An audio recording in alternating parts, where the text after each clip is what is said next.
আপনার নাম বান্টু, তাহলে চলেন বান্টু সাহেব ইন্টারভিউ শুরু করি, দেরি হইয়া যাইতাছে। ইন্টারভিউ নেয়ার জন্যই তো ডাকছেন, গোস্ত পোলাও খাওয়ার জন্য তো আর ডাকেন নাই। বলুন তো, কেন আসামিরা সবসময় ফিঙ্গারপ্রিন্ট রেখে যায়? ওরা বেশিরভাগ সময় অশিক্ষিত হয়, তাই আঙুলের ছাপ রেখে যায়। শিক্ষিত হলে অবশ্যই সাইন করে যেত স্যার। বলুন তো, পৃথিবীর আকৃতি কেমন? আপনার মাথার মতো স্যার, ডেবা ডেবা। আপনি ইংরেজি কেমন পারেন? বলেন তো, ডাক্তার আসিবার পূর্বে রোগী মারা গেল, এর ইংরেজি কি হবে? এটার ইংরেজি পারি না স্যার, আরবিটা পারি। ইন্নালিল্লাহি ওয়া ইন্না ইলাইহি রাজিউন। আপনি ঠিকঠাক উত্তর করেন। পৃথিবীর 3 জন মহান ব্যক্তির নাম বলুন।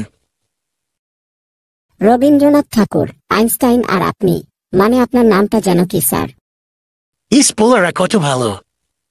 বলেন তো, কাঁচা কলা যেমন তেমন থেকে গেলে বেঁকে যায় কেন? ওর 14 গোষ্ঠী বেকাতো, তাই স্যার বেঁকে যায়।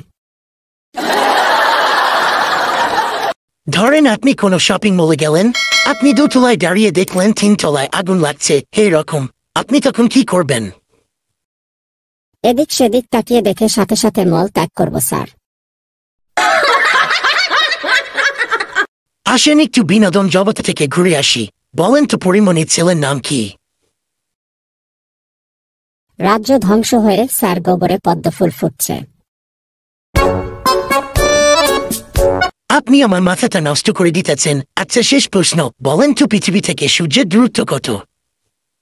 সঠিক দূরত্ব আমার জানা নেই, তবে শেষ কথা জোর দিয়ে বলতে পারি, সূর্য যত দূরে কিংবা কাছেই হোক না কেন, চাকরিটা যদি পাই তাহলে ওর সাধ্য নেই যে আমার কাজে ব্যাঘাত ঘটাবে।